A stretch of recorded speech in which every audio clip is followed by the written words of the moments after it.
Ahankara was supposed to be parak and pratyaya, pratiyate, and that is karta bhokta. In this manner you showed that difference between Atma and Ahankara. We say no, Ahankara also is I and Atma also is I. So you say that Atma is, Ahankara is outward. That is not proven by you. So you have not proven as to how Ahankara is parak. Because Ahankara was appreciated as I, and so that is also pratyak, means inner. So if Atma is I, Ahankara also is I. If Atma is pratyak, Ahankara also is pratyak in a primary sense. And therefore, you simply said Ahankara is parak, which is not proven by you. Therefore, Bhashyakara is referring to Ahankara says, Yushmat pratyay gocharasya.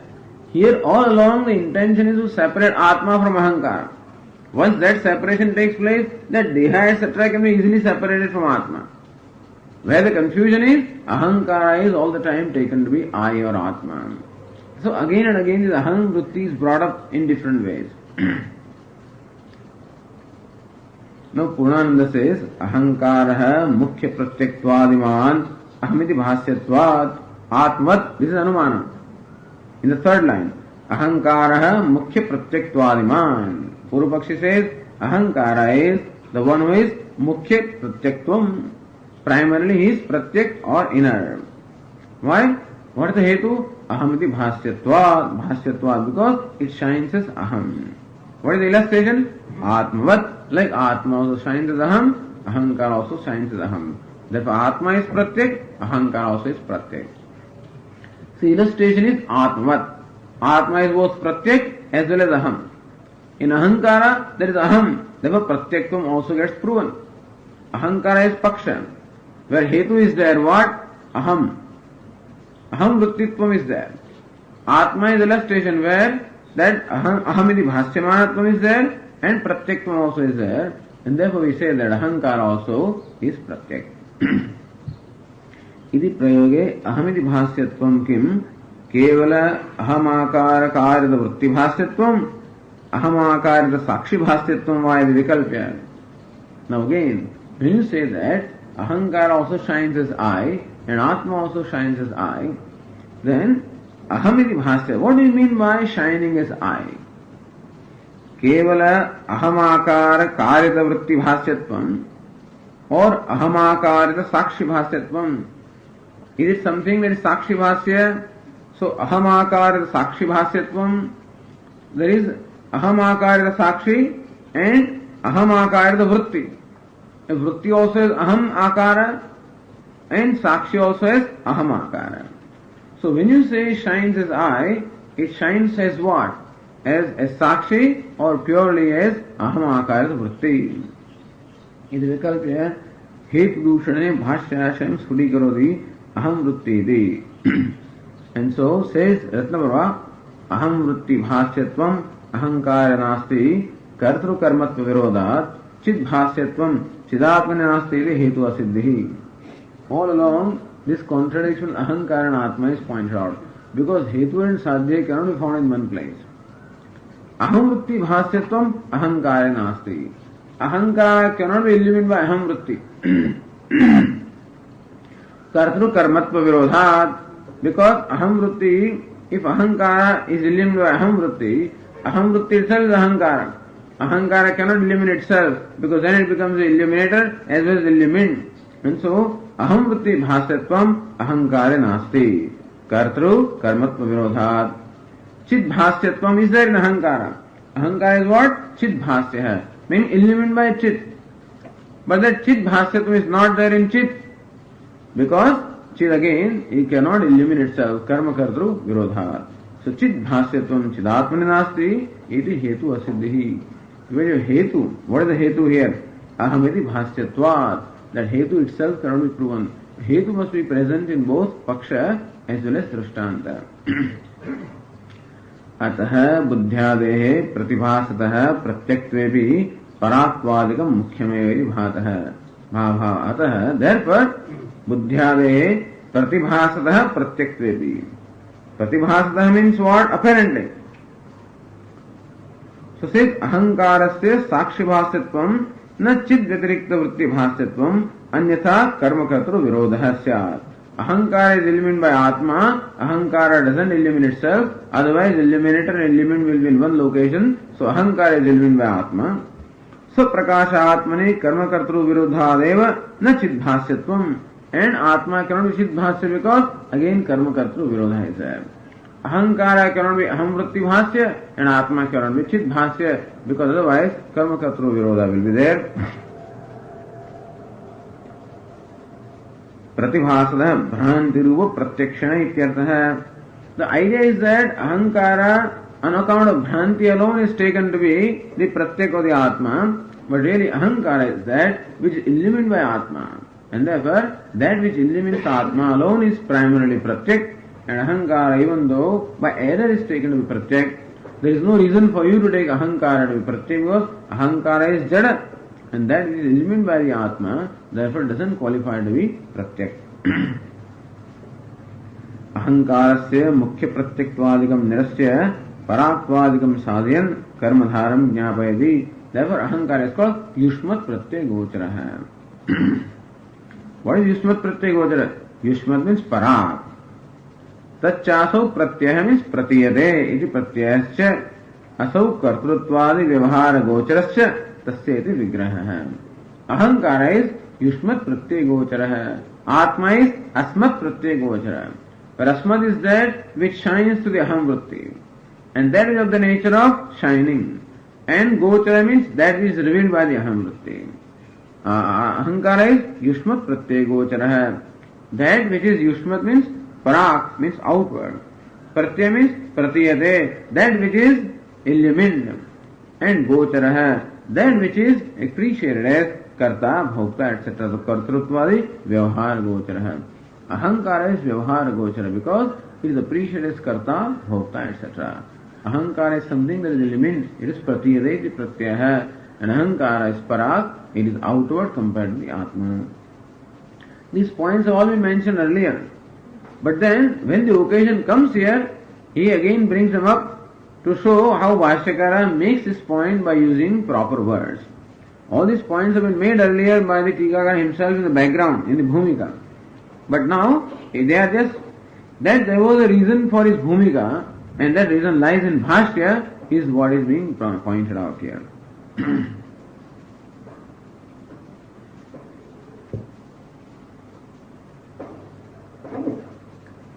And tasya heyatva samaha. This Ahankara is what? Heyaha, something that should be discarded. Why? Vishayasya. So, therefore, Yushmat Pratyay Gocharasya Vishayasya. By Yushmat Pratyay Gochara, Bhashyakara said that Ahankara is something outward, something that is known, and something that is available for Vyavahara such as Kartrutva, etc. And this Ahankara is what? Vishaya. What is Vishaya?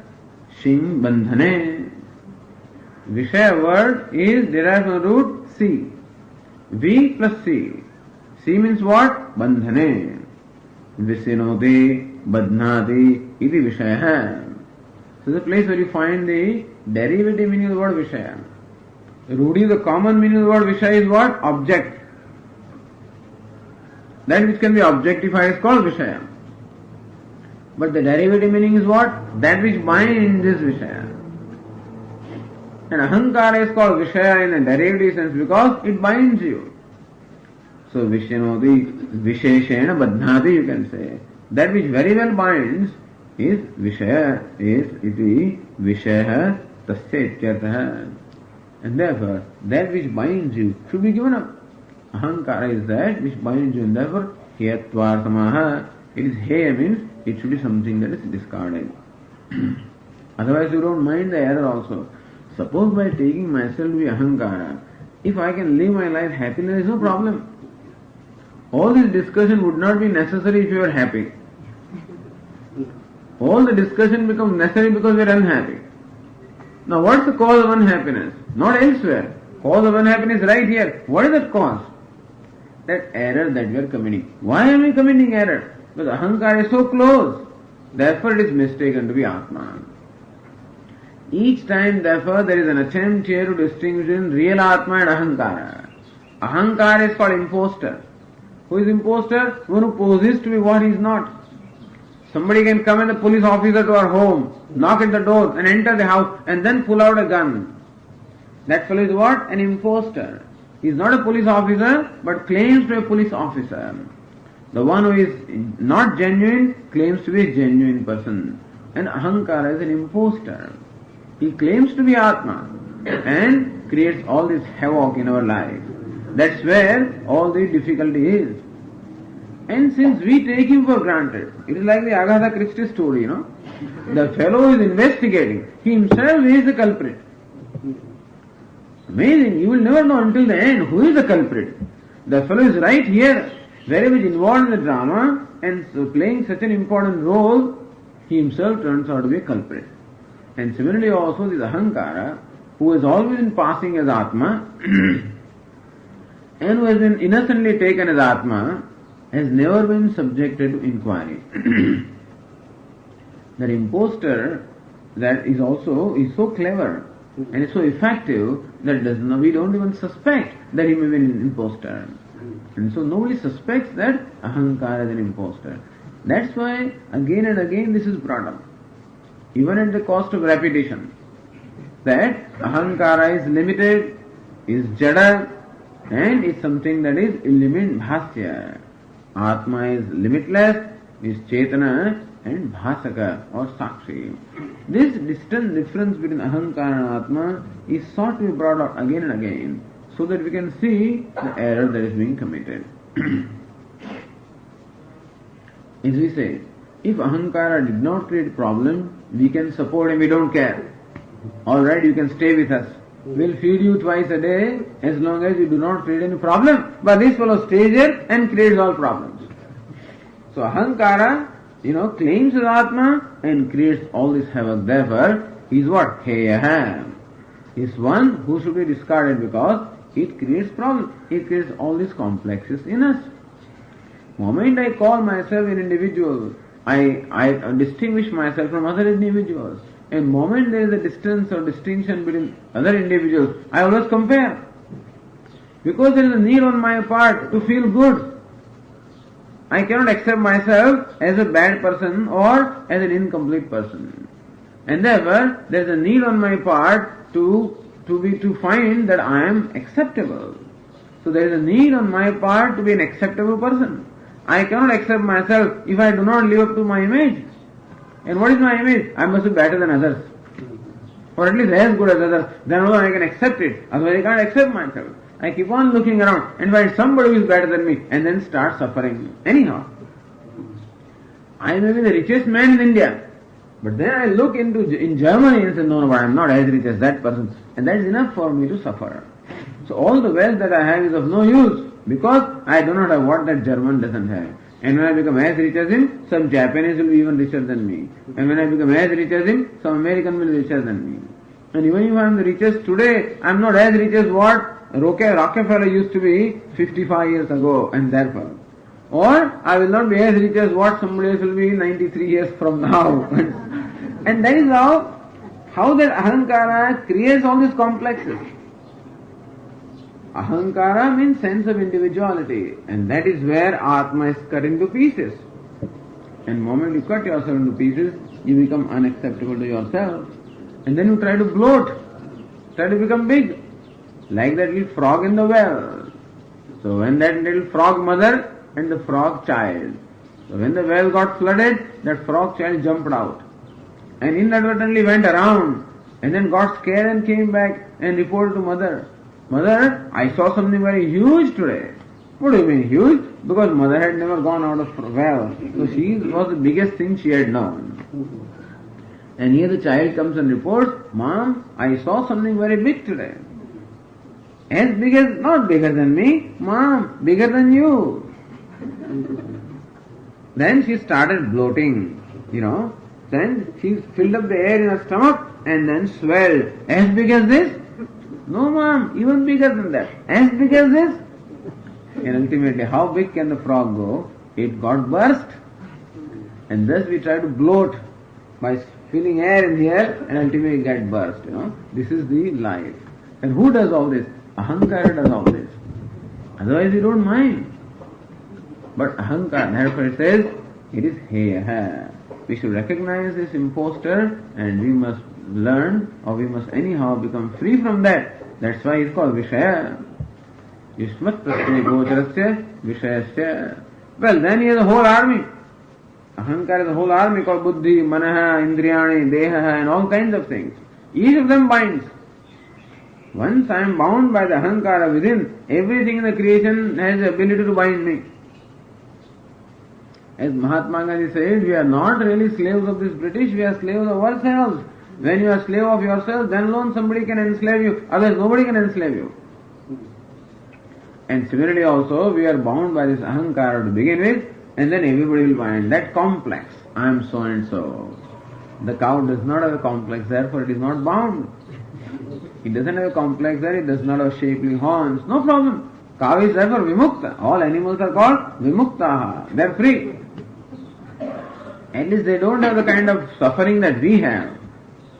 Suffering that I am ugly or suffering that I am unacceptable. Cow does not doesn't negate itself, or it doesn't have self-unacceptability. It accepts itself. It is happy with itself. It may not be happy with other cows, or it may not be happy with hunger and thirst, but cow is happy with itself. We are unhappy about hunger and thirst and unhappy about ourselves. And therefore, you can create the happiness with reference to other factors, but unhappiness with reference to myself, how can I create that?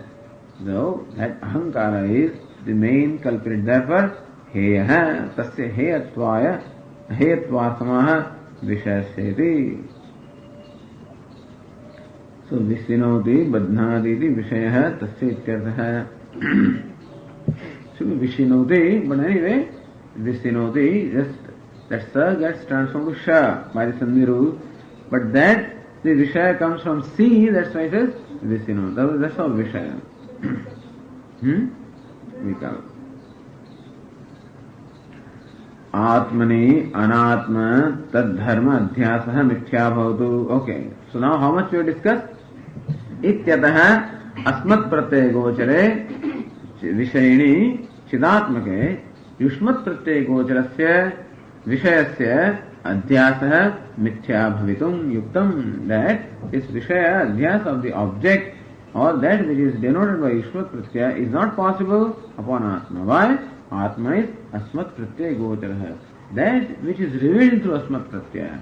Ahankara is that which is object of Asmat Pratyaya. No difference. Atma is Vishayi. Atma is the one in the primary sense of Vishayi. Ahankara again is not Vishayi in the primary sense. It only becomes Vishayi because being qualification of Vishayi and not Vishayi in the primary sense. And again is what? Chidatmake. Atma is what? Chidatma. Ahankara is Jada. There is no sadrusham between them. Therefore also there is no ground for this adhyasa. And who is Ahankara? Yushmat pratyaya gocharasya. Because that primary pratyaktam belongs to Atma, the primary pratyaktam does not belong to Ahankara. And who is Ahankara? Vishaya. Because he binds. These many points are made. Asmat pratyaya gochare vishayini chidatmake yushmat pratyaya gocharasya vishayasya adhyasah mithya bhavitum yuktam should be connected. Tad dharmanam cha. Now that is being taken up for discussion. Alright, Vishaya means Ahankara and Atma, the adhyasa may not be there, but why not? The dharma of the Atma superimposed upon the Ahankara or Vishaya and dharma of the Ahankara superimposed upon Atma. Why not that?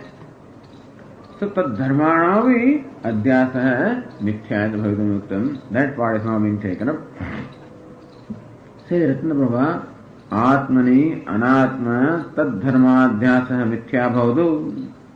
Atma in the Atma, anatma tad dharma adhyasa mithya bhavadu. Okay. Adhyasa of anatma or atma may not be, or tad dharma adhyasa hai. So dharma of the anatma also cannot be superimposed upon the atma. Anatmani atma tad dharma adhyasa kim na syad. Okay. But why not there be? Okay. The point is, when there cannot be adhyasa with atma and anatma, the dharma of the anatma also cannot be superimposed upon atma. So vishayasya tad dharmanam cha adhyasa. This is discussed. Then tad viparyayena vishayinaha तद धर्माणाम च विषय अध्यास तद विपर्यण contrary wise adhyas of the atma of anatma is also not possible. It is first shown the adhyas of anatma and the attributes of anatma upon atma is not possible. Now is being shown adhyas of atma upon anatma or atma dharma upon anatma also is not possible. He says, okay, atmani anatma tad dharma adhyaso mithya bhavatu. Upon atma, let there not be adhyasa of anatma and its dharma. Anatmani atma tad dharma adhyasa kim nasyat. But why not? Upon the anatma, there is adhyasa of atma and the attributes of atma. Why not? Aham sphurami sukhi ityadi anubhavat iti ashankyaha. Aham sphurami, aham sukhi. स्फुरामि इत्यनेन आत्मध्यासः सुखी इत्यनेन आत्मधर्माध्यासः इति विवेकः स्फुरामि means I shine. Shining is the primary nature of Atma. Atma is the nature of sphurana or awareness. When I say aham sphurami, I shine, so shining is the nature of Atma. That the sphuranatvam of the Atma is superimposed upon the ahankara. Whenever there is an Atma Adhyasa. I mean, I say, Aham Sukhi. Sukhi is what? Happiness. I am happy. Happiness is dharma of Atma. And that is superimposed upon Ahankara. And I come to the conclusion, Aham Sukhi, I am happy. So when I say, I shine, the shining of the Atma is superimposed upon I. And I am happy. That happiness, which is the dharma of the Atma, is superimposed upon the I. So it is our experience. Aham Sphurami. Sukhi aham. This experience reveals an adhyasa of the Atma and Atma Dharma upon Anatma or Ahankara. So why is that not possible?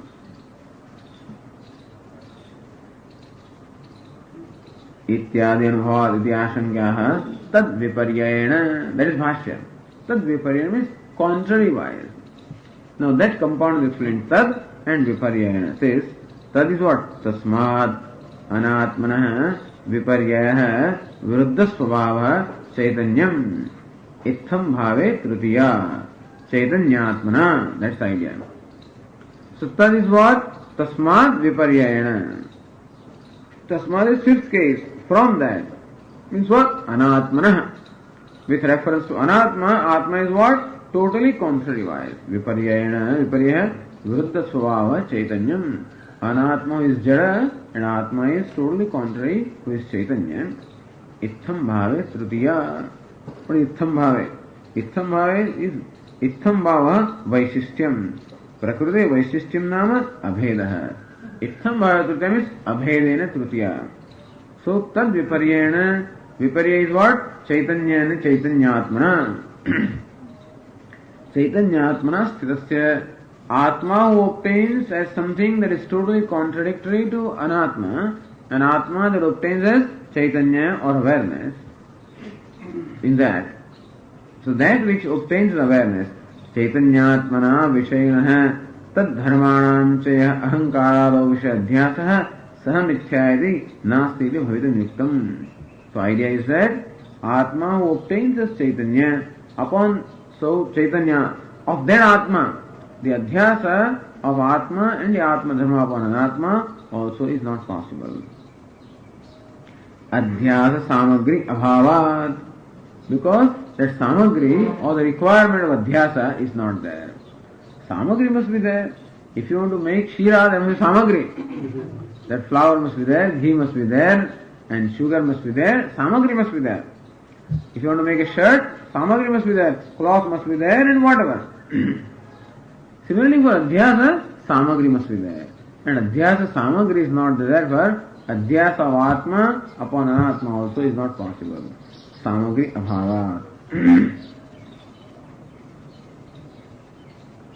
Adhyasa se atadrupe tadrupa avhasah adhyasa sanasti vaktum yuktam atadrupe tadrupa avhasah. That which doesn't contain that attribute or quality, seeing that quality where it is not. Like the robe which is totally devoid of snakeness, seeing a snake upon the robe which doesn't have snakeness, this is called adhyasa. Samagri karana samudaya. All different causes or requirements are there for adhyasa, they are not present. Sanasti upadayati. How do we say that? Adhyasa samagri is not there. So Ratna Prabhakara himself explains. Nahi atra purva pramayita samskara sadrishyam ajnanam va asti. Three things are required. Purva pramahita samskara. So samskara that is born as in the prama, the true knowledge of the two things existing in one location. So two things exist like idam and rajatam existing in one location. That must be prama. The samskaras created by that knowledge of idam and rajata being in one location. This kind of purva pramayita samskara of seeing the Atma where Anatma is not there. Second is sadrushyam, similarity between the glitter of that shell and the glitter of this silver. That glitter is a sadrushyam. That kind of sadrushyam with Atma and Anatma is not there. Because Atma is Chid Atma, Anatma is Jada, and therefore also one is all pervasive, Vyapaka, other is Alpa, and therefore also sadrushyam is not there. Ajnanam vasti, nor is there ignorance. Says how? Ajnanam also is not there. None of these three are. Niravayava, Nirgunasya, Prakashatmani, Nirguna, Swaprakashatmani, Guna Avayava Sadrusyasya cha, Ajnanasya cha Ayogat. Who is Atma? Niravayava, Nirguna, Swaprakasham. Atma is Niravayava, partless. Atma doesn't have hands and legs. Atma is Niravayava, partless. Nirguna doesn't have any qualities or attributes at all. So Prakasha in his self-shining. So Atma is Niravayava. I am Niravayava. I doesn't have any parts. I doesn't have any parts at all. It cannot be divided. I am Sukhi, I am Dukhi, I am good, I am bad. Everywhere I can join everywhere because it doesn't have any form of its own. It is formless.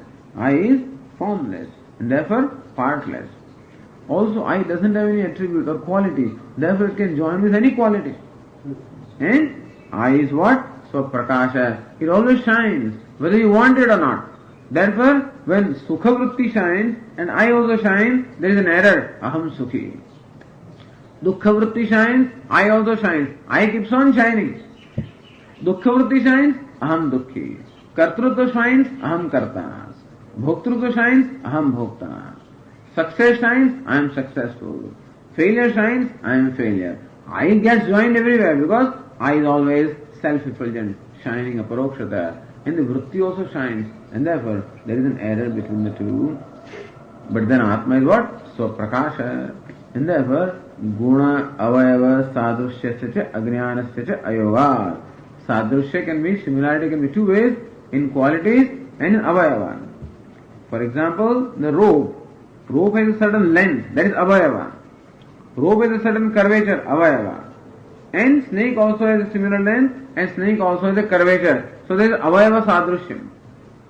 In case of silver and mother of pearl, the silver is glittering, that is its guna, and the mother of pearl also glitters, and therefore there is their guna Sadrushyam.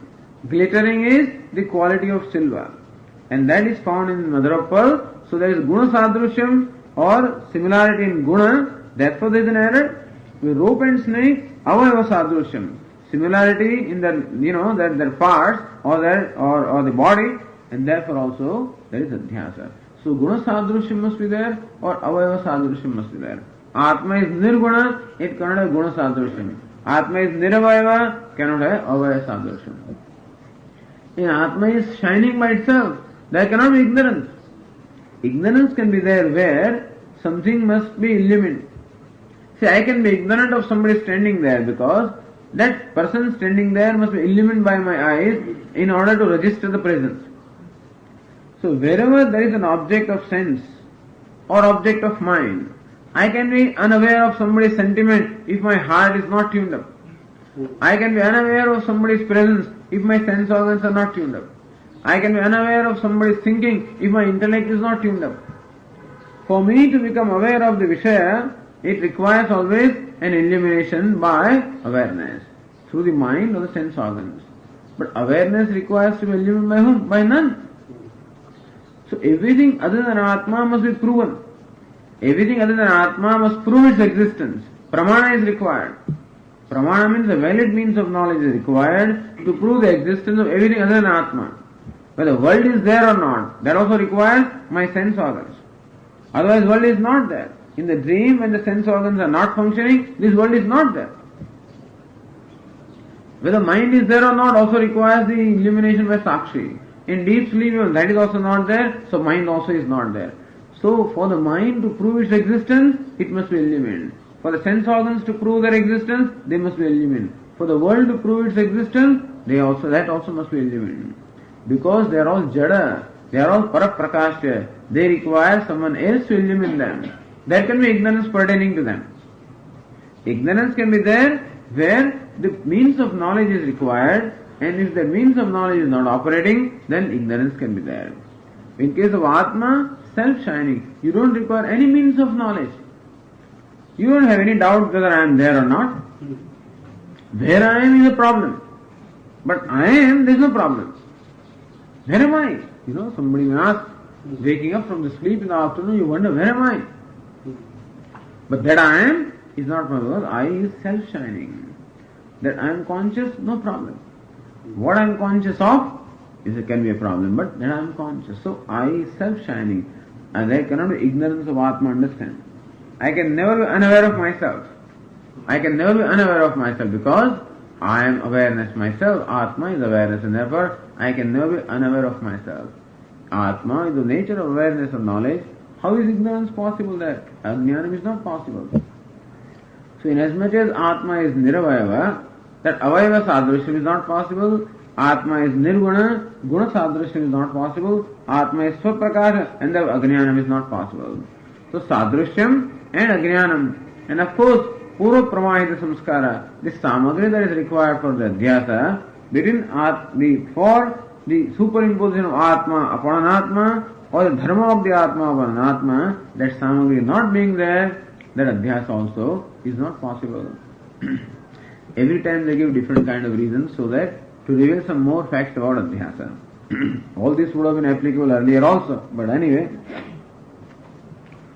says the Purnanda Sadrusham Dvividham Avaya Sadrusham Guna Sadrusham Chairi Tathacha Niravayavatvad Avaya Sadrusha Rupam Nirgunatvad Guna Sadrusha Rupam Cha Karanam Atma Nasti Suprakashatvad Ajnana Rupa Karanam Cha Atma Nasti Bhavaha Samskara Nasti Yatra Purvokta Hetu Eva Veitavya. Earlier, of course, that both of them cannot be in one location, so Samskara also cannot be, and therefore Samagri for Adhyasa is not there within Atma and Anatma. Therefore, superimposition of Atma and its attributes cannot be upon the Anatma. Idea Adhyasa is not possible at all. This is all Purva Paksha. But your Siddhanta also, by the way. This Siddhanta also. Interestingly enough, Purva Paksha is Siddhanta. So well done. Sometimes they tell Purva Pakshi, well done. Sometimes Purva Pakshi brings about such wonderful arguments, says well done. Because this is our argument. No, this is what we want to hear from you. When Adhyasa is not possible, then why are you unhappy? I'm unhappy all right. Why? Adhyasa is not possible. You yourself have proven. Why are you unhappy? That means your unhappiness doesn't make sense. That's all. This is the whole idea there. Okay.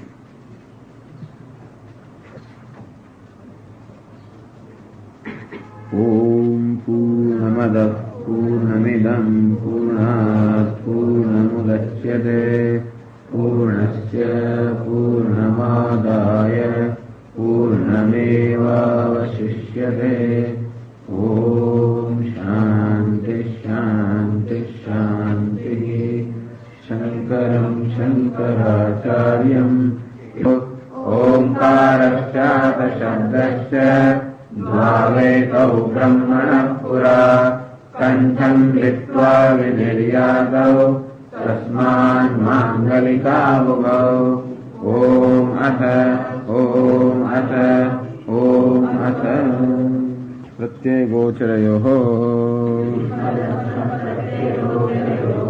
विषय विषयिणोः तमः प्रकाशवत् विरुद्ध स्वभावयोः इतरेतर भाव अनुपत्तौ सिद्धायाम् तद्धर्माणामपि सूत्राम् इतरेतर भावानुपत्तिः इत्यतः अस्मत्प्रत्ययगोचरे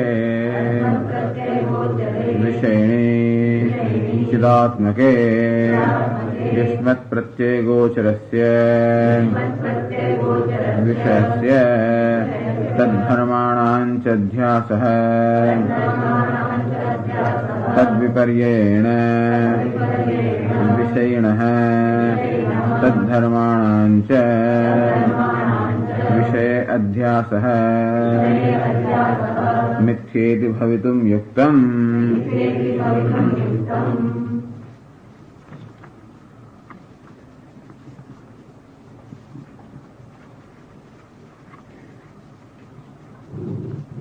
It is shown how the adhyasa of the Atma, Anatma upon the Atma or Anatma Dharma upon the Atma is not possible. And subsequently it is said, why not the adhyasa of the Atma and the Atma Dharma upon Anatma? Well, that also is not possible because the samagri of the requirement for adhyasa is not there. Purva pramahita samskaraha sadrishyam ajnanam va nasti. These three things are required. Purva pramahita samskaraha, samskara born of the Purva Prama, the ultimate earlier true knowledge. Sadrishyam is similarity between the adhishthanam and adhyaropya. And third is ajnanam, ignorance of the adhishthanam. So ignorance of the rope is required, number one. Sadrishya or similarity of the rope and the snake is required. And thirdly, the samskara of the memories of the rope seen, the snake seen earlier in a similar place or snake seen in front of me. These samskaras are also required. A real snake must have been known formerly. So there must be samskaras of a real snake. There must be sadrisham, similarity between the snake and the object upon which the snake is superimposed. And ajnanam, the ignorance of the object, rope upon which the snake is superimposed. These three conditions are called for adhyasa or the superimposition of snake to occur. None of these apply in case of Atma because niravayava nirgunatva nirgunasva prakash atmani guna avayava sadrishyasya ja ajnanasya ayogat. First of all, Purva Pramahita samskara is not there because Atma and Anatma, being totally contradictory in nature, could not have in one place and there could not have been samskaras. Secondly, there is no sadrishya similarity between Atma and Anatma. The Atma is niravayava, Anatma is savayava. Atma is nirguna, Anatma is saguna. And therefore again, there is no sadrishyam. And ignorance is not there because Atma is the nature of knowledge. How can ignorance be possible in Atma? And therefore, the samagri or the requirement for adhyasa is not there. Therefore, the adhyasa of Atma and its attributes upon Anatma also is not possible. Then you said that Atma is nirgunaha, nirgunatvam, dharmarahityam. What is nirgunatvam? Atma doesn't have any guna, does not have any quality, does not have any attribute, meaning it doesn't have any dharma. So what does Acharya say? Tad viparyena vishayinaha tad dharmanam cha vishayadhyasaha mithyeti bhavitum yuktam. So vishayinaha of the self, of the subject, tad dharmanam cha, and the attributes of the vishayi, namely Atma. So of the Atma and the dharma of the Atma, adhyasa of that upon the Vishaya also is mithya, is also not there. So there Vishayinaha tad dharmanam cha. Tad dharmanam is Vishaya dharmanam, meaning Atma dharmanam. Adhyasa of Atma upon Anatma is not possible, and Atma dharma upon the Anatma also is not possible. What do you mean by Atma dharma?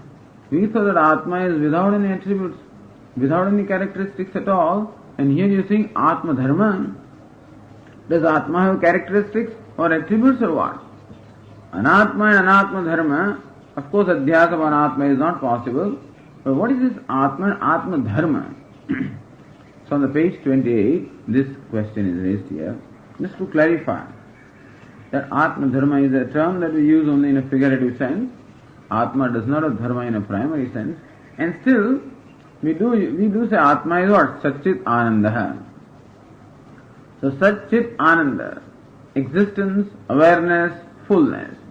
This is supposed to be the Swarupam, the true nature or characteristic of Atma, not Dharma. If Sat were different from Chit and Chit were different from Ananda, then we would say that they are all dharmas of Atma. Like a pot is red, is round, is hollow. So redness is different, roundness is different, hollowness is different. In that case, all of these can be said to be dharma or characteristics of or attributes rather of the pot. In this case, however, what is Sat or existence alone is Chit. That alone is awareness. And that alone is Ananda, that alone is fullness or happiness. So even then we use several words for Atma. So each word means the same. When we really investigate the meaning of Sat, it will turn out to be Chit also, turn out to be Ananda also. And Nitya, Shuddha, Buddha, Mukta, whatever other word you use, all of them mean the same thing. Then why do you use so many words? Sounds like Atma is Nitya, Shuddha, Buddha, Mukta. And if each word seems to convey a different thing in our mind. When we hear the word Nitya, then immediately that which is not subject to destruction. Shuddha means pure, Mukta, free, Buddha, enlightened, or of the nature of knowledge. So these words seem to convey different sensation to us. And therefore we would think that all of them mean different. But ultimately all of them are one alone, because since we take these words in relative sense, that freedom is taken by us as opposed to bondage, and purity is taken by us as opposed to impurity. In each case what we are doing is, when we use the word pure, we negate impurity. When we use the word free, we negate the bondage. When we use the word knowledge, we negate ignorance. And therefore, with reference to ignorance, I know the knowledge. And so these words are understood in a relative sense. Therefore we feel that each word has a different meaning. In fact, in a true sense, each word has the same meaning alone. Because what is pure ultimately also must be free. And what is free also must be complete. And what is complete also must be self-shining. It must be self-existent and whatever. And so they are not really dharma of the Atma, and still for the purpose of description, for the purpose of communication, and for the purpose of referring, we use the word dharma for these things also. In that sense, Shankaracharya has said that dharmanam, Atma dharmanam. So on the page 28 says Yannanu, Atmanah nirgunatve tad dharmanam iti bhashyam katham, tad dharmanam in quotes. Iti bhashyam katham. So right there, on the earlier page we had tad mishainah tad dharmanam cha. Iti bhashyam katham iti ched. How does Acharya say tad dharmanam means Atma dharmanam? How of the dharma of the Atma also, the adhyas upon Anatma is not possible. How does the Acharya use the word tad dharmanam or Atma dharmanam? Uchyate. Then the answer is this. Buddhi vritti abhivyaktam chaitanyam jnanam vishaya abhedena abhivyaktam sphuranam shubhakarmajanya vritti vyaktam anandah ityevam vritti upadikrit bhedat jnanadinam atmadharmatva vyapadeshah. So this jnanam, sphuranam, anandah, we call them dharma or the attributes of Atma. But Atma dharmatva vyapadeshah, they come to be called or designated as dharma or the attributes of Atma because of the vritti upadikrit bhedat, because the apparent bheda or the division which is brought about by the upadi in the form of vritti. Atma gets reflected in the vritti. And from the reflection, we are here trying to point out the image. So see the reflection and you try to point out the image. Now reflection will be in accordance with the characteristics of the mirror. And so the reflection will vary. What is reflected is one alone. Reflection is different because the reflecting medium is different. What is reflected is one alone. However, what is reflected also is denoted with reference to reflection. Therefore it says that buddhi vritti abhivektam chaitanyam jnanam. When in the buddhi, so in the intellect, the buddhi vritti, in the thought of the intellect, in abhivektam chaitanyam, the consciousness that gets reflected in the buddhi vritti is what we call jnanam. But buddhi means I am ghataha, this recognition we have. This is a pot, this is cloth, this is book. This is called jnana vritti. So ghatakara vritti, patakara vritti, which we will call jnana vritti, which illumine the respective objects. So ghatakara vritti, a vritti of the form of ghata, illumines the object called ghata, and that's how we come to know the object called ghata or the pot. So when consciousness of Chaitanyam gets reflected in all such vrittis, which are what we call buddhi vritti or jnana vritti, which reveal those respective objects, we call that Chaitanya as jnanam. What should we call jnanam? When ghatakara vritti takes place, then I know the ghata. Until then I do not know the ghata. An object like a pot, I say I know the pot only when a pot thought or a thought corresponding to the pot takes place in my mind. And it is that which is supposed to remove the ignorance of the pot and make me know the pot. So what removes the ignorance? Is it a jada vritti that really removes the ignorance? We cannot say that.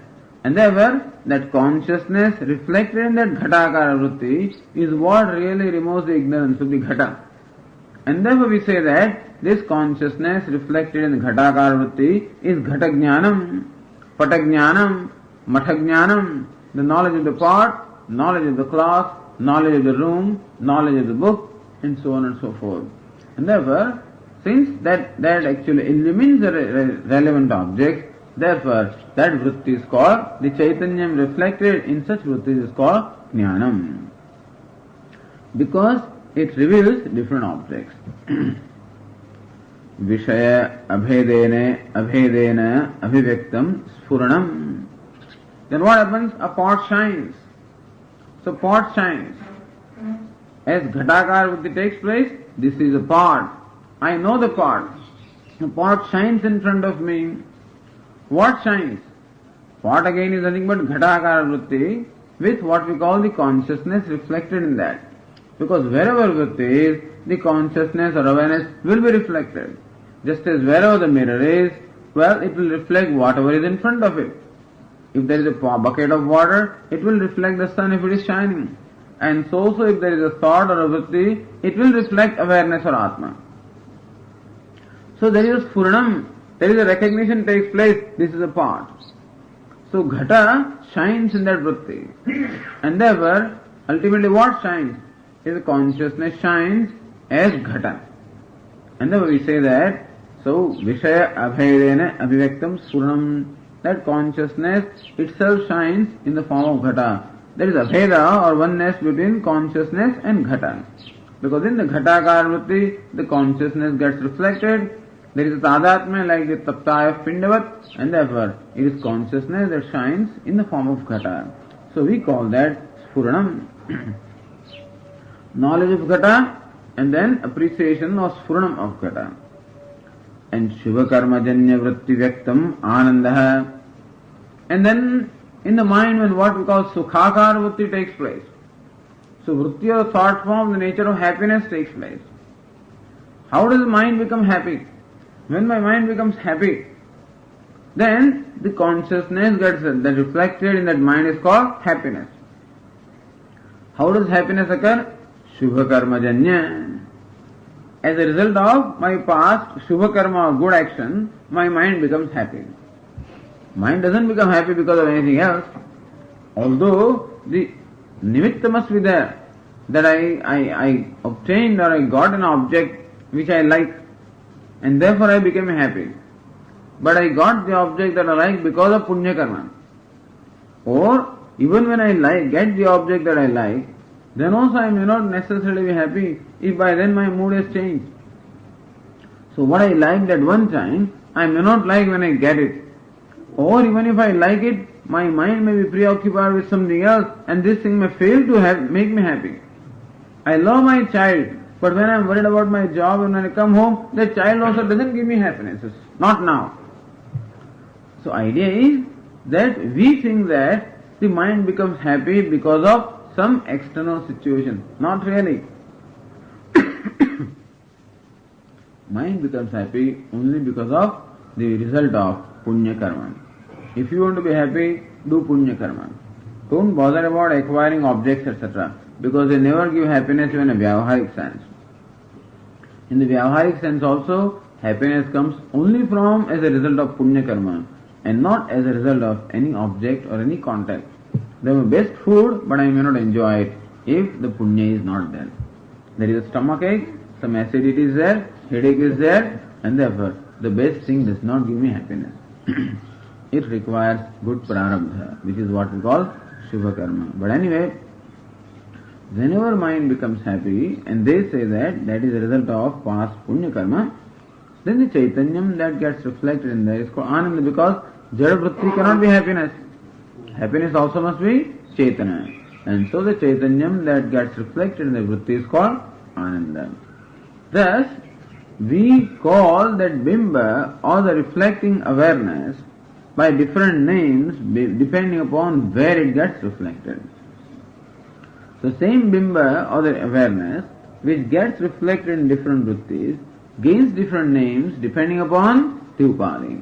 Like the same clay comes to be called a pot in a particular form, a pitcher in some other form, and so the same clay, depending on the upadi, gets different names.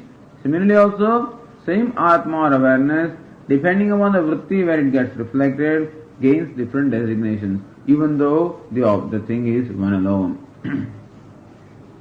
Vritti upadikrit bhedat jnanadinam atma dharmatva vyapadesha. Vyapadesha means this is how the vyavahara is, that we designate the atma as possessing all these different dharmas. It is not that sphuranam is different from jnanam or is different from ananda. In the pure sense, that consciousness, chaitanyam alone is called sphuranam. Why do we call it sphuranam? Because it shines as a pot. That alone is what we call jnanam, because it gives me the knowledge of pot. That alone we call ananda, because it gets reflected in the vritti, which is happiness.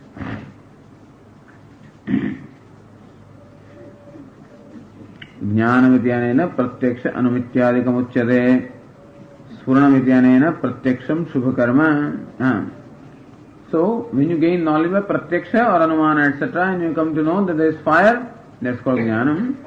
Sphuranam is when you see an object which shines.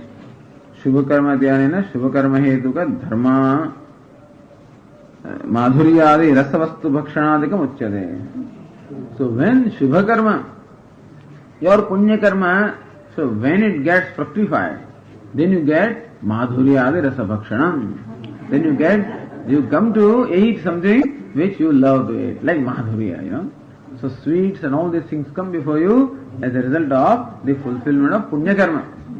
And when you enjoy them, you get happiness. It is your punya that you are enjoying, not that rasa. We think that we are enjoying rasagulla. No. We are enjoying what? Our punya karma. So that is called shubha karma. Okay. Now, this opinion comes from the Tika. So Ratnaprabha quotes the basis upon this particular opinion. Tad uktam tikayam. Now this comes from Panchapadika of the Padmapadacharya. Anando vishayanubho nityatvam chaiti santi dharmaha aprasaktevi chaitanyat prasageva avabhasante iti. Ananda vishayanubhava nityatvam cha. So nityatvam being eternal. Vishaya sphuranam. So the knowledge or the appreciation of a part. Ananda, happiness. All of these Sandhi Dharmaha Aprathakvevi. Even though they are not different from one another and they are not different from Chaitanya also, Prusagiva Avabhasante. It seems as though Jnanam is different from Sphuranam and Sphuranam is different from Ananda. That is because of the Upadhi of the Vritti and not because they are really different from one another. So Vishaya Anubhava Ityanena Pratyaksha Anumityadikam Nityatvam Utpatyadirahityam Shuddhatvadehaidam Upalakshanam Avbhasandedi Asya Taduktamiti Atra Anena Anveha Iti Uktam So Iti Taduktam Tikayam Antahkana Vritti Rupa Upadivashat Nanayo Avabhasande Ityartha. Idea is that all these dharmas, Satyam, Jnanam, Anantam, Nityam, Shuddham, Buddham, Muktam, all of these sound to us or appear to us different from one another only on account of the variety of the vrittis, not because what shines is different. I may appear different in different mirrors. A concave mirror will reflect me differently, a convex mirror will reflect me differently, and so I may feel that I have so many attributes. In fact, I am well known, what reflects is different, and so it feels as though Atma possesses so many dharmas.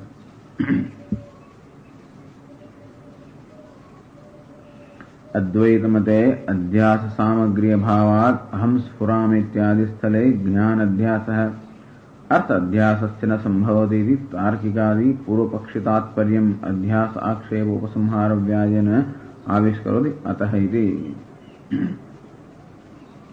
Advaitamate. So adhyasa samagri abhavat. In each case, we have shown there that adhyasa samagri is not there. In fact, who is showing all this is a Tarkika or a Nayayika. Taking the Paksha of Advaitin, that you Advaitins, you say that Atma is one without a second, and therefore it is Shuddha Buddha Nitya Mukta Svabhava, and therefore Adhyasa is not possible. If Nayayikas don't say Adhyasa is, they say that, you say that Atma is Nitya Shuddha Buddha Mukta. If you say that Anatma is Jada, in that case, since both of them are totally opposed to each other, therefore Adhyasa is not possible. All these arguments have been made with Advaita Mata. So all the arguments have been sounded all right because it follows Advaita Mata. And therefore we thought that it is all Siddhanta, which in a way it is. However, at the moment it is Purvapaksha. So what Purvapaksha is trying to tell us is, according to you, since you take Atma to be Nirgunaha, Niravayavaha, therefore Adhyasa cannot be justified at all. Adhyasa cannot take place because the samagri or the requirement for Adhyasa is not present. Atma and Anatma could never have been in one place because both of them are mutually exclusive. So you could not have had the knowledge of their identity in the past. And so today, when you superimpose Atma upon Anatma or Anatma upon Atma, for that superimposition, the samskara or the purva prama that is required are not there, so that adhyasa is not possible. And sadrusham also is not there, and ajnanam also cannot be in Atma. And therefore, according to Advaita, since Atma is the nature of knowledge, ignorance cannot exist in Atma, which is knowledge of the nature of knowledge, and therefore adhyasa samagri abhavat. So Advaita mate adhyasa samagri abhavat. Since in Advaita Mata there is no samagri for adhyasa, aham spurame ityadi stale jnana adhyasah artha adhyasasya na sambhavati. Now these terms will explain later on. Jnana adhyasa and artha adhyasa, they are going to be explained later on. Bhashyakara himself will bring it up, or Tikakara will explain. But there is artha adhyasa and jnana adhyasa. For example, to take the rope to be a snake, is artha adhyasa. Artha is padartha. Taking one padartha to be another one is called artha adhyasa. And then to take that snake to be real is called jnana adhyasa. So there are two aspects. There is a rope there and there is knowledge of rope. Understand? There is a silver there and knowledge of silver. Or there is blue sky and knowledge of blue sky. So to take the sky to be blue is called Arthadhyasa, and to appreciate or to see blue color where there is sky is called Arthadhyasa, and to take that blueness as real will be called Jnanadhyasa.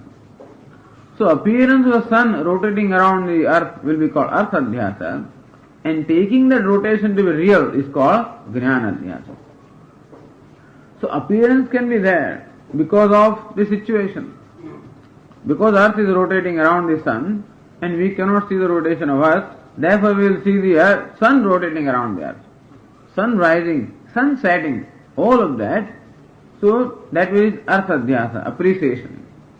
In fact, sun does not rise, but to see the sun as rising will be Arthadhyasa.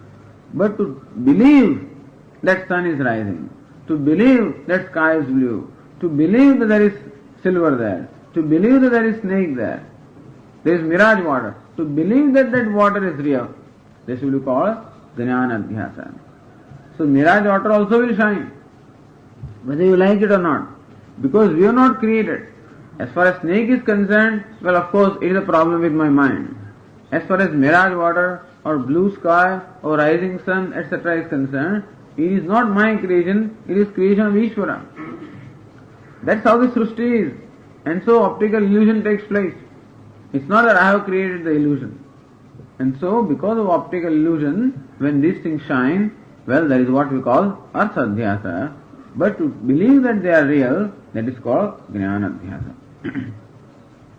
In this case, Atma shining as Anatma or Anatma shining as Atma is called Arthadhyasa. So body shining as a conscious entity is called Arthadhyasa. But to believe that the body is conscious is called Jnanadhyasa. So Arthadhyasa and Jnanadhyasa. Arthadhyasa can be there, but if Jnanadhyasa is not there, there is no problem.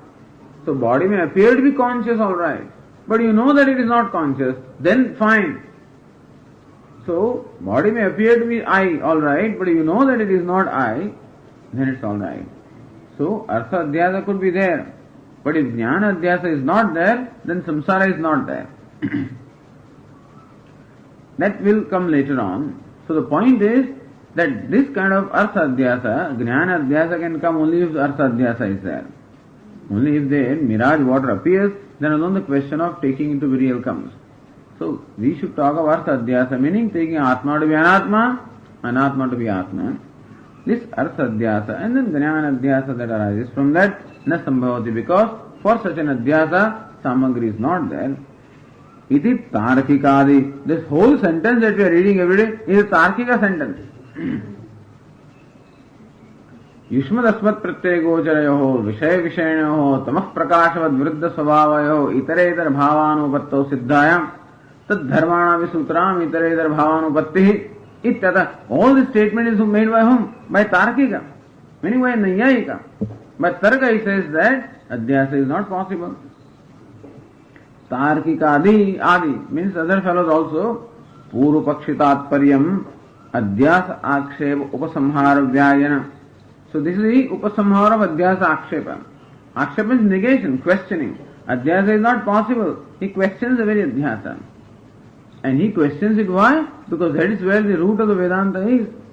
Vedanta Shastra would become meaningless if adhyasa were not there. Adhyasa is that which is created from ignorance. And ignorance will go only by knowledge. So when Vedantins claim Jnanadeva Kaivalyam, by knowledge alone there is moksha, that will be possible only when bondage is purely a product of ignorance. Then alone, by knowledge, the moksha will be. So Vedantins are at pains to explain that the fundamental problem is not legitimate problem. If anyhow you can prove that the problem is legitimate, then Vedanta becomes meaningless. Then you have to go to somebody who can actually change things. So you have to go to a person who can convert milk into water when the problem is real. But suppose there is milk and when you take it to be water, then you go to a Vedantin. But if there is water and you want milk, then you must go to somebody else who can convert water into milk. But there is milk and you take it to be water, then you go to a Vedantin and he will show you that it is milk. The idea is that Vedanta only functions on this, that there is no problem. And therefore they don't bother about any details of the problem. Where is the problem, you see? And so you go to the root of the problem, and when that problem cannot be proven, there is no problem. So problem is mainly totally in the intellect and nowhere else. Once there is a problem in the intellect, then of course all kinds of other problems will be created. That's another thing. But they are questioning the very adhyasa. Adhyasa is questioned, then Vishaya, Prayojana, Anubandha, Chatushtayam, all of that is questioned. Because what is the Prayojanam? Moksha. How do you gain the Prayojanam? By knowledge. What does knowledge do? Eliminate ignorance. But if the bondage is real, then of course knowledge cannot eliminate that bondage. They want to show that bondage is real. Jivatvam is real. Samsara is real. So your knowledge cannot do that. You have to do something else. So Mimamsakas, all of them will jump into the picture. Moment, this adhyasa cannot be proven. This Tarkikadi, Puru Pakshi Tatparyam, Adhyasa Aksheva Upasamhara Vyajanam.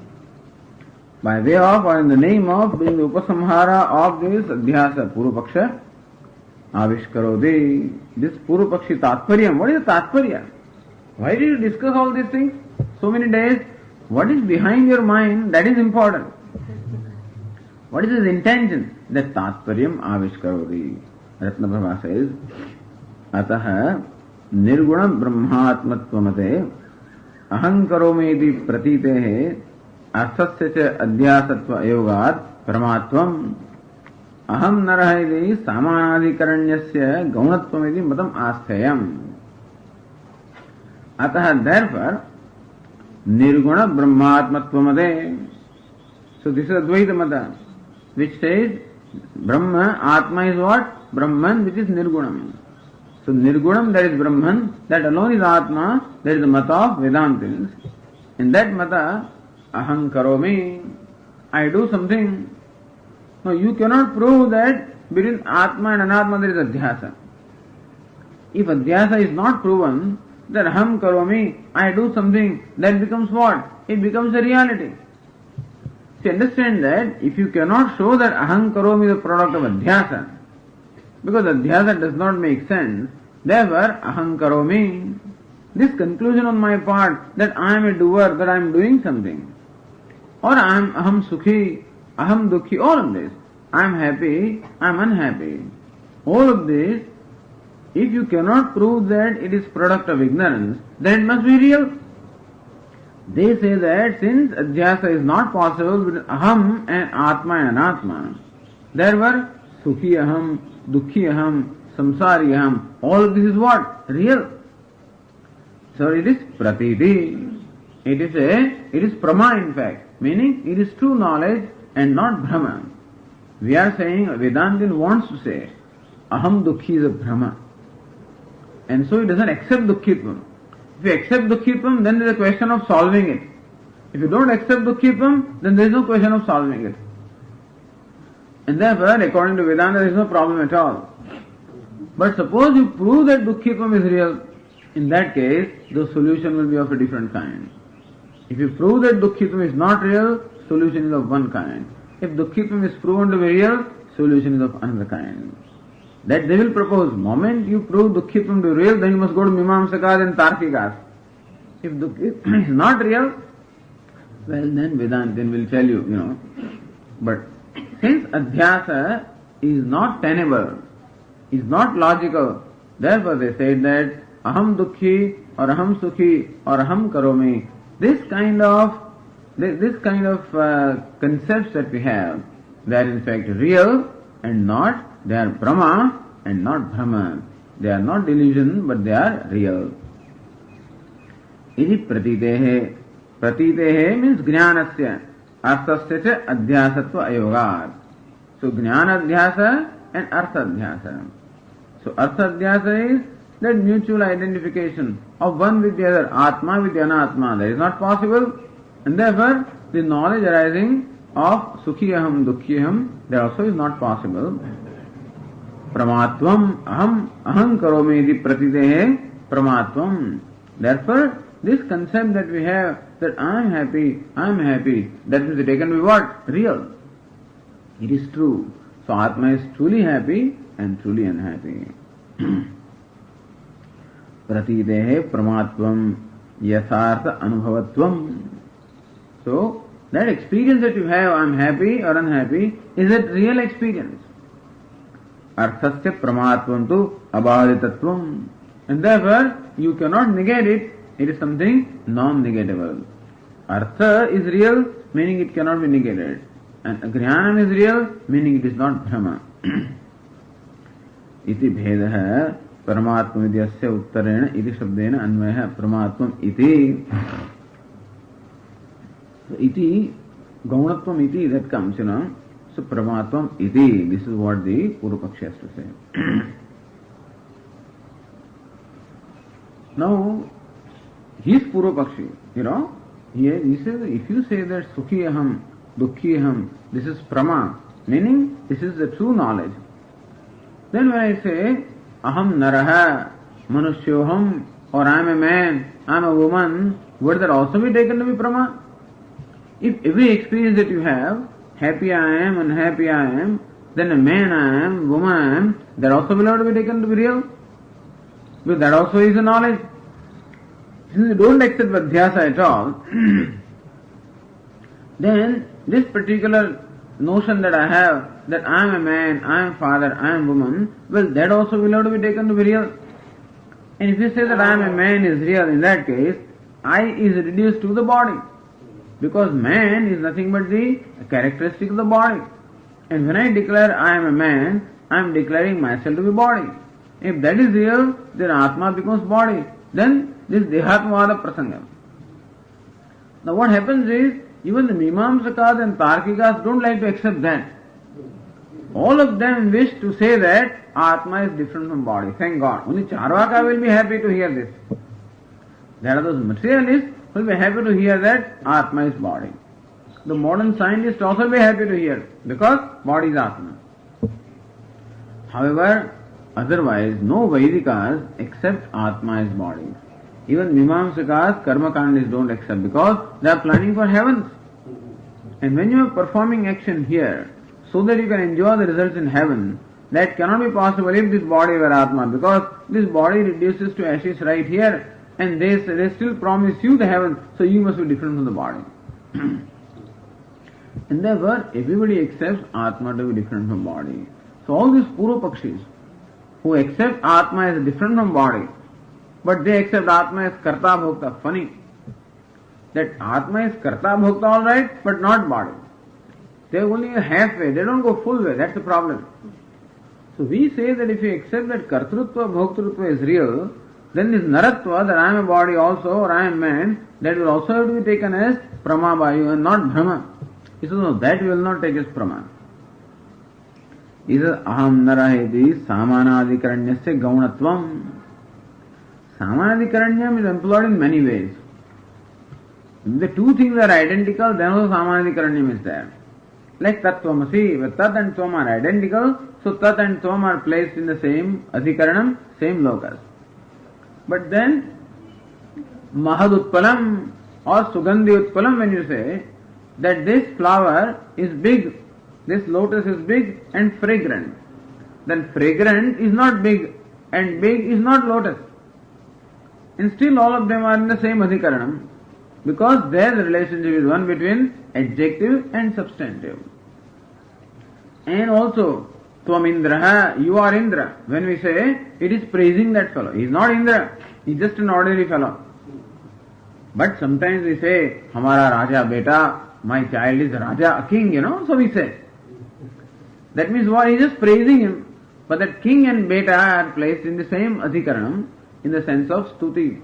There are so many, some 10 different usages are there, where Samanadikaranyam occurs.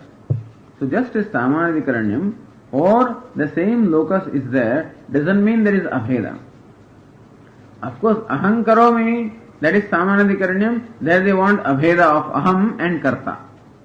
But Aham Naraha, they say no, that Samanadikaranyam does not denote oneness, that denotes some other thing. It is Gauna Prayoga, like this. So Tvam Indraha, you are Indra, is a Gauna Prayoga, is not in a primary sense, only in a secondary sense. So Aham Naraha also, I know that the fellow is not Indra. And still I call him Indra. So that is called Gauna Prayoga. Where Bheda Jnanam is there, I know that Indra is different from this fellow, and still we use that when do the Prayoga, that will be called Gauna Prayoga. We go to the Rotarians, lions, lion so and so. Lion Patel and lion this. Where is this lion fellow? I don't see him, but we still call him lion. Well, some kind of a similarity must be there. But then lion is supposed to be a fearless animal or a cruel animal. Some cruelty may be there, or fearlessness may be there, or some grandeur, something must be there, some majesty must be there. So lion is a majestic animal.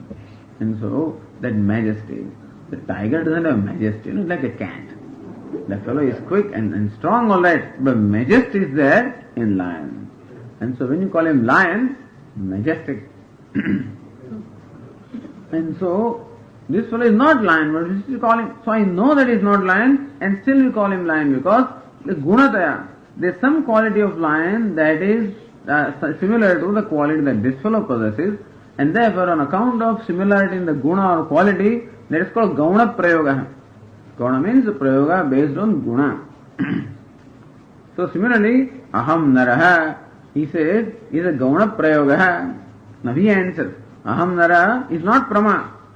Is what? Is Gauna Prayoga. I know that Nara is the nature of the body. And I know that I am not the body. But still in the Vyavahara, I say, I am man or I am father. And so knowingly, when I do that, when an actor assumes the costume of a beggar and claims to be a beggar, it is only Gauna Prayoga. He knows that he is not beggar and still he calls himself beggar. And so also when I say I am a man, well I know that I am not a man because man is the quality of the attribute of the body and therefore it is Gauna Prayoga. Like that they have to explain it. So sometimes when you take one paksha, then so many other difficulties come. So aham naraheti samanadikaranyasya gaunatvam. Aham karta, that samanadikaranyam has pramatvam. But aham naraha, that samanadikaranyam has gaunatvam. Iti matam asthayam. This is mata which has to be accepted. Alright, then what happens? Vyavahita vrutta anuvada purvakam paramatam upasamharati. And now, by repeating or reiterating what was said earlier, now the Tikakara, Ratnaprabhakara, here concludes, gives us the conclusion of Tatsparya of this whole discussion of Purvapakshi.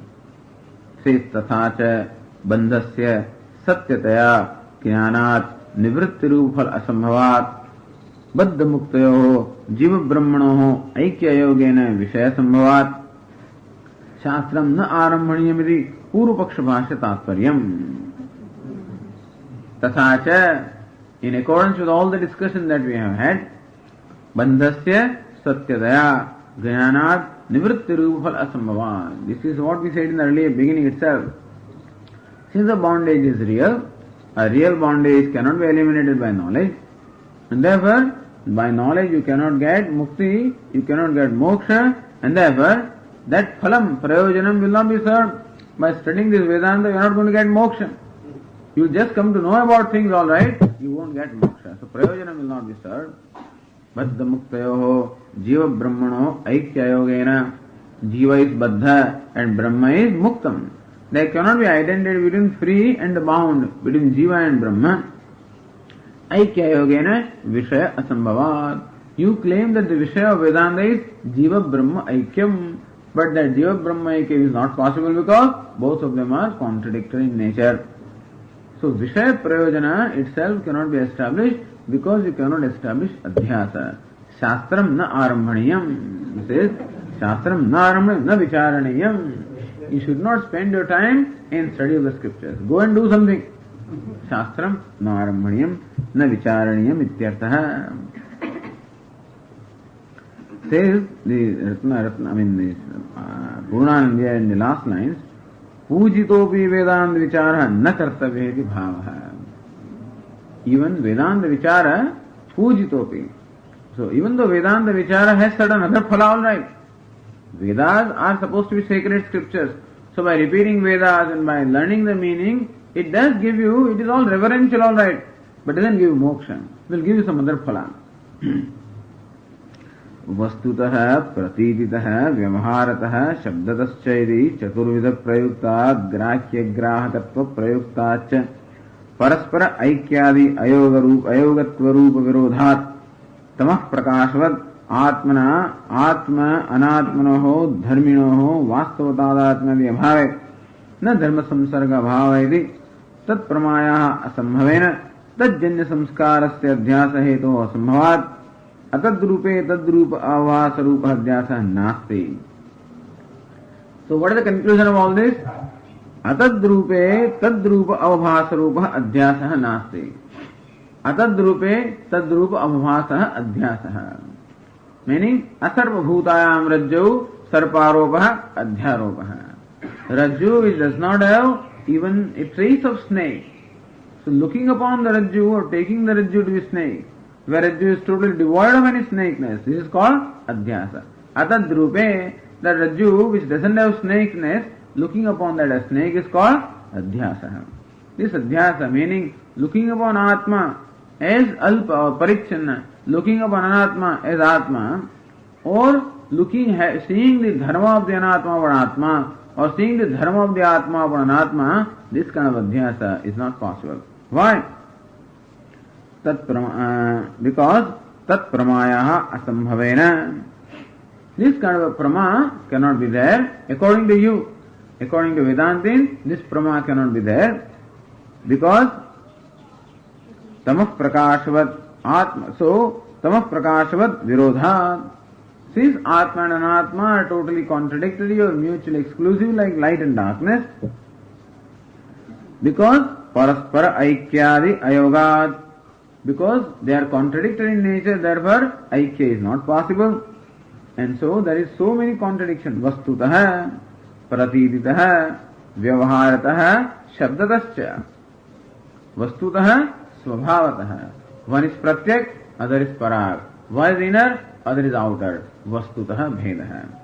Pratititah.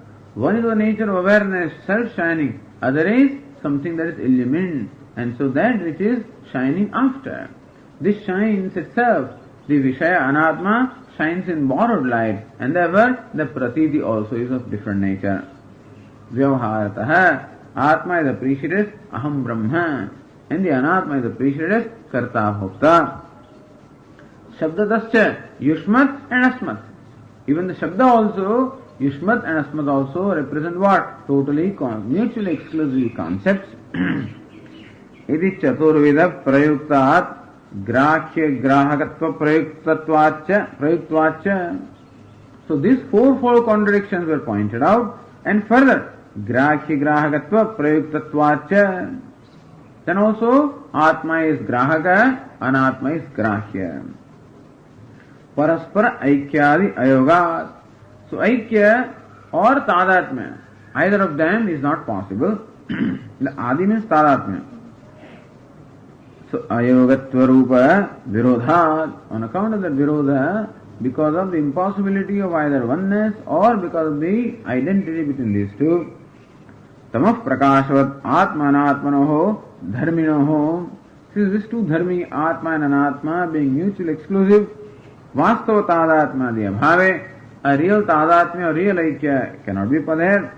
The dharma samsarga bhava. When dharmis do not have any aikya or tadatmya, then dharma samsarga also is not possible. And therefore tat pramayaha asambhavena.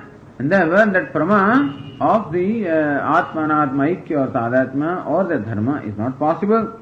Tajjanya samskarasya adhyasa heto asambhavat. And so the samskara cannot be there. Which samskara are required for the adhyasa? Adadrupe tadrupa avhas rupa adhyasa nasti. And the adhyasa of the nature of taking one thing to the other is not there. Tathacha bandhasya satyataya. So adhyasa is not there, so ignorance is not there. And therefore knowledge cannot eliminate adhyasa. Tathacha bandhasya satyataya. If adhyasa is not there, then aham sukhi, aham dukhi is real, then I am really bound, so bandhasya satyataya. Jnanad nivrittiru phala asambhavad. And so phala of the nature of moksha, which is a result of knowledge, is not possible. Baddha muktayoho jiva brahmanoho aikya yogena vishaya bhavat. and Jiva Brahma being again contradictory in nature, Aikya is not possible. Shastram na aramaniyam na vicharaniyam. The Shastra should not be inquired into or studied. You repeat the Shastra, all right. They won't object to that. You repeat Upanishad, all right. And word meaning is fine. But what you are proceeding to do is useless. We have already done the Purva Mimamsaka say that we have already done the Mimamsa of the Upanishad. Then you study that. What Mimamsa have they done? All Upanishad is Arthavada. Meaning, they don't have Tatparya in themselves. Upanishad doesn't have Swarthe Tatparyam, they have Parase Tatparyam. Because what is Tatparyam in the Veda? Veda Amnayasya Kriya Paratvat Anasakyam Atadarthanam. According to Purva Mimamsakas, whole Amna or Veda has its Tatparya only in Karma. And therefore, your Upanishad and all of them only seek or help to perform the Karma in a good way, that's all. And therefore, Upanishad or Arthavada, they do not have Tatparya in themselves, they have Tatparya only in as much as they glorify the Karma or the Karta. And so we already done it, why are you doing it again? The problem is, already this is studied. So, before the Uttar Mimamsa or Vedanta Mimamsa is written, already Jaimini Rishi has written what we call Purva Mimamsa. Meaning all the Vedas have already been analyzed by them, including Upanishads. And already meaning of the Upanishad mantras or their place etc. has already been given. So they don't understand why you are doing it again. You are reinventing the wheel or what? Starting from square one or what? So we say that this pravrutti is useless because there is no ground for that. There is no Vishaya, there is no Prayojanam, there is no separate Anubandha Chatushtaya. Vedanta, Upanishad has Vishaya. What is Vishaya? Karma, not Jiva Brahma Aikya. It has Prayojanam. What is the Prayojanam? That's Swarga and not Moksha.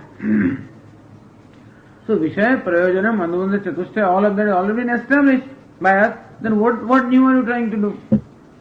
So this is what they say. And therefore, the Vedanta Vichara, separate Vichara is not required. Iti Sudhivihi Bhavaniyam. So Punandi says that those people are Sudhis, intelligent, they will understand that this is the Tatparya of this whole argument. And then Ratnavara says, Yukta Grahanat Purva Pakshasya Durvalatvam Suchayati. Adhyasa Mithyayati Bhavitum Yuktam. Bhashyakara says Yuktam. So the Purva Paksha is presented in this manner. Yukta means Mithyayati Bhavitum Yuktam. It is not that is what is reasonable.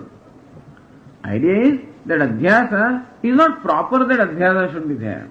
Purva Paksha says it is not Yukta means proper. It is not proper that Adhyasa should be there. It may not be proper that it is there. That doesn't mean that it cannot be there. Something that is not proper can also be there. And therefore, by saying Yuktam, already Bhashyakara suggests that their argument is only based on certain kind of inference and certain kind of logic alone, not based on direct experience. You experience something, those fellows are those, Tarkikas are those who consider only reasoning as a pramanam. They will deny your experience also, if it is not reasonable. And so they won't accept something unless they can prove. Hey, I came here last night, how can you come? Not possible. Yesterday you were in Timbuktu, how can you be here last night? But I am there. I call him, so I am telling you, you can't be there. I can't accept that you can be here, because how can you come? You don't have money, so you could not have been travelling by aeroplane, and therefore there is no way you can come. But anyway, so they will refuse to accept, even if there is a direct experience, if it does not make sense. And so Adhyasa does not make sense. Therefore, they refuse to accept it. And so they say that since Adhyasa is not reasonable, therefore it cannot be there. So reasonability is a ground upon which Adhyasa is rejected. It is not reasonable, not logical, doesn't make sense. Since it does not make sense, it cannot be accepted. We say that it does not make sense. Thank God, you are our friends. So you have done our job so far. You have taken the trouble to show the unreasonability of Adhyasa is what we seek to do. We are saying that nothing makes sense. And when things don't make sense, then what? that means that they are not there according to us, And so we also say that the bondage doesn't make sense, which means that bondage is not there. Samsara does not make sense, so samsara is not there.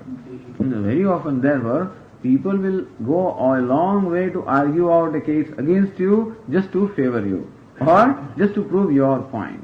And therefore, what the Purva Pakshi has done so far is to prove the point of Vedantin.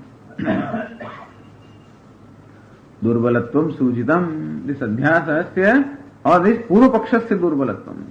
That Purva Paksha doesn't really have a great strength that has been indicated by the other word yuktam. That's what mithya he would say, Mithya is bhavitam yuktam. In a mild term he says. That means that shows that paksha really is simply based on logic, all right, but then is not a strong paksha. Why? Why do you say it is durbala? Says Ratnaprabha, tathahi kim adhyasasya nastitvam ayuktatvad abhanad karana abhavadva. Why do you say that adhyasa is adhyasasya nastitvam? So that mithya is interpreted as nasti. Apahnava. Kim adhyasasya nastitvam ayuktatvad, when you say that adhyasa mithya is bhavitam yuktam, adhyasa nasti is bhavitam yuktam, that adhyasa is not there. When you say adhyasa is not there, why do you say? Ayuktatvad, because it doesn't make sense. Abhanan, because you don't experience it. Karana bhavadva, or because there is no reason for it. Samagri is not there. There is no karanam for adhyasa, or that you don't experience adhyasa, or that adhyasa does not make sense. Why do you say that adhyasa is not? You say it doesn't make sense. Alright, even if something does not make sense, you may still experience it. What will you do? You say the world doesn't make sense. But the fact remains that you experience it. And therefore, you have to accept that something that does not make sense is nevertheless experienced.